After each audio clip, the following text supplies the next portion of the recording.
I know, guys, before you read the headline, I'm just as shocked as you. Can you believe that Chuck Schumer is receiving campaign donations from Russian pipeline-linked affiliates?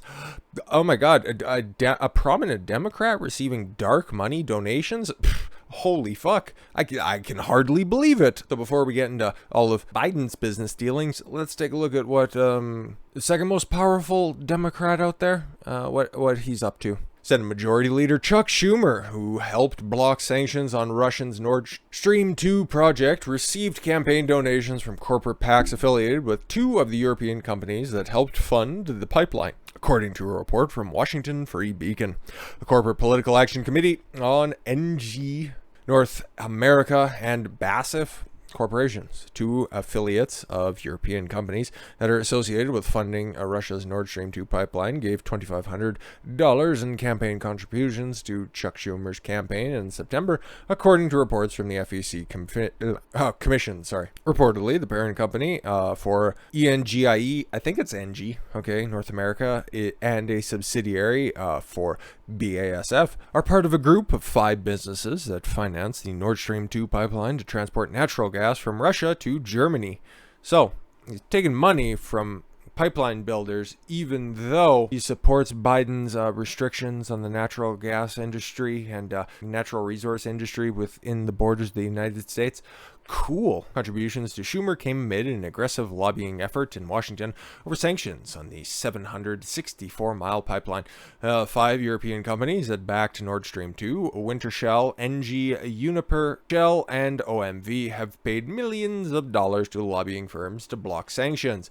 Nord Stream 2 AG, the Swiss company that is building the pipeline, lobbies Congress through Democratic donor Vincent Roberti. Roberti gave maximum donations of $5,800 to Schumer and other Senate Democrats last year, according to Axios. Thomas McLarty, a founder of McLarty Inbound, firm that lobbies for 5 European companies, in April gave $2,500 to Schumer. Interesting. NG, North America, and a subsidiary of French firm NG, contributed to Schumer's campaign on September 9th. BASF, a parent company of Wintershall, donated to Schumer on September 22nd. NG also contributed to Schumer's campaign in 2020, while BASF gave the Senate leader in 2016, according to FEC records. Each member of the European consortium loaned €1 billion to Nord Stream 2 AG in 2017. Nord Stream 2 AG is controlled by Russian state oil company Gazprom.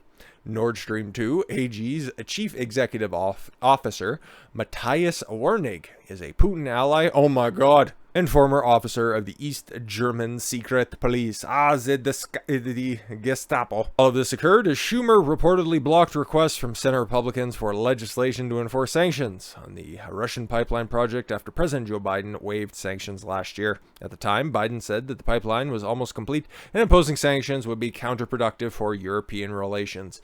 Yeah, imagine that. A Democrat that can be bought and paid for? Jesus Christ, that sure would be terrible if, the top dog had significant connections with, let's just say China. Oh wait, that's exactly what happened. $6 million Biden family deal with Yi Jinping, who had ties to spy-linked United Front group.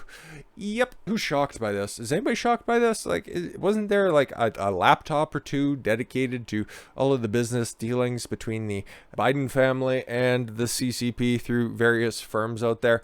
Fucking weird, huh? Chinese global energy company linked to Chinese intelligence operations sent close to $6 million to Hunter Biden in 2017, according to the explosive new book, Red-Handed: How American Elites Get Rich Helping China Win, by Peter Schweitzer. The firm, now defunct, was led by Yi Jinping, a wealthy and connected Chinese businessman who is the chairman and majority owner of global energy company CEFC China Energy. Biden had developed a close working relationship with Yi on a number of fronts. That's Hunter, by the way.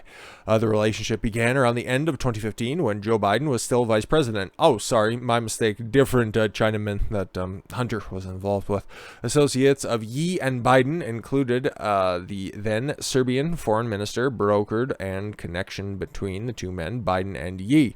Hunter Biden would tell his then partner, Tony Bobulinski, nostalgic to recitate his name, and that they had a once-a-week call. Biden would also become Yi's personal counsel in the United States, essentially an employee and representative of the Chinese Global Energy Chairman in the United States. In brief, Hunter Biden was now the United States representative for an intelligence and military-linked Chinese company that was supporting voices calling for an aggressive military posture against the United States and its allies, according to Schweitzer.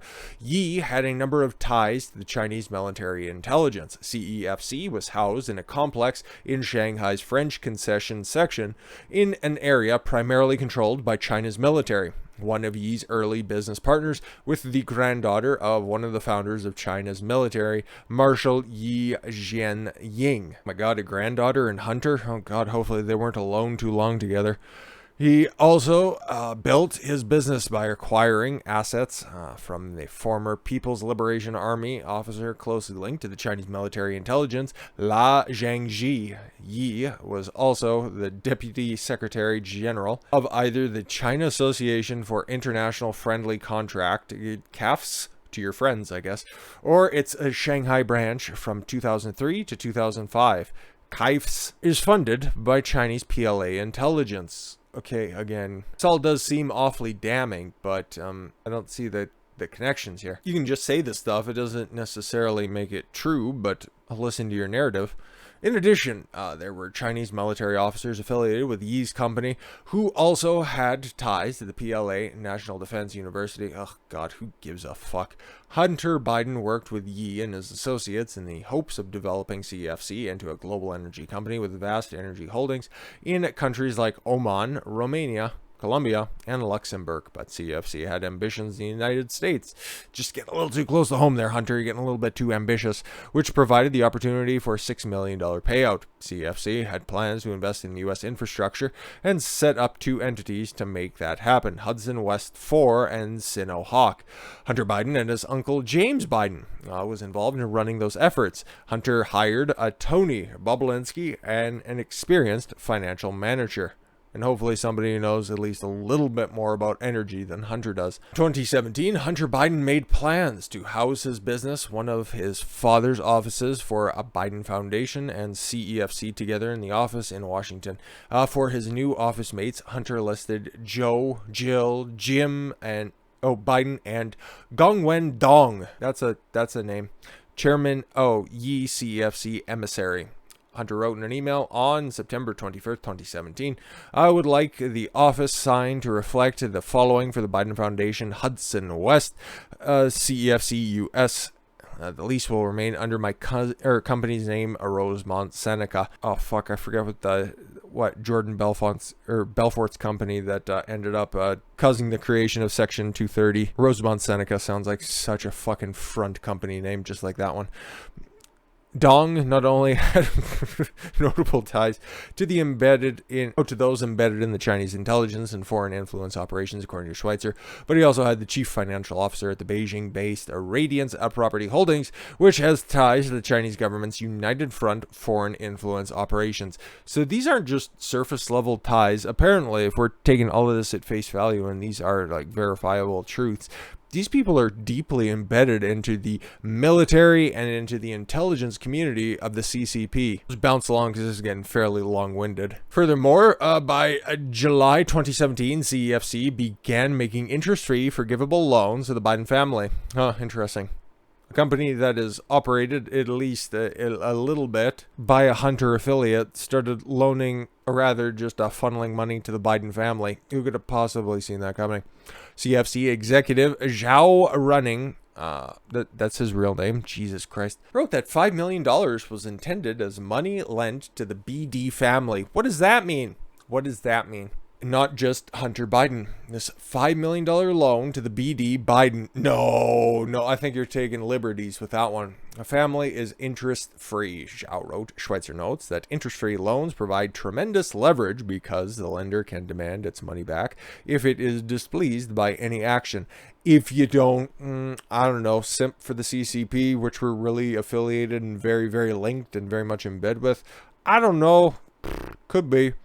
In August of 2017, CFC Infrastructure Investment LLC sent Hunter Biden's law firm Owasco $100,000. 4 days later, the firm wired $5 million to another entity controlled by Yi, which then started sending regular payments to Owasco. Funny how that works. Probably just paying him for consulting gigs, because Hunter has a swath of experiences that he can speak on, like raw dog and hookers. I mean, who's bold enough to do that? Biden then transferred $1.4 million of the money to a firm called Lion Hall Group, which was controlled by his uncle James and his wife Sarah Biden.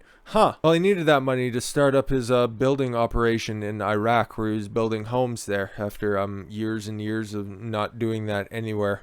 On September 8th of 2017, Hunter Biden and Dong Wong applied for a line of credit, making James and Sarah authorized users for credit cards on the account. They bought $100,000 in luxury items. That is the most degenerate thing you can do, but okay.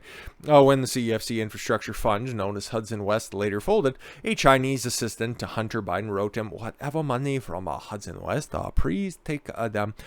Take as much as possible, or figure out a way to spend them for your own benefits. Take it and keep as much as possible." Cool. Nothing fucked up about that, now is there? Now, this is all, okay, a big old excerpt and just a little bit of the information that you can find from this book right here, Peter Schweitzer's Red-Handed. I'm sure nobody will pay attention to it because it's about one of the most corrupted motherfuckers that has ever held public office for a considerable amount of time, but he's the president after all. But if those approval ratings sink any deeper, anticipate hearing about this at one point or another, and then magically we'll have some developments from that ongoing investigation from the FBI into Hunter Biden's laptop, which all of these conversations seem to be sourced from, but what do I know? I just stay on top of this shit. But with that said, thank you all very much for the gift of your time. I've been Don Consuelo. I want you to follow your gut and get after it. Take care, everyone.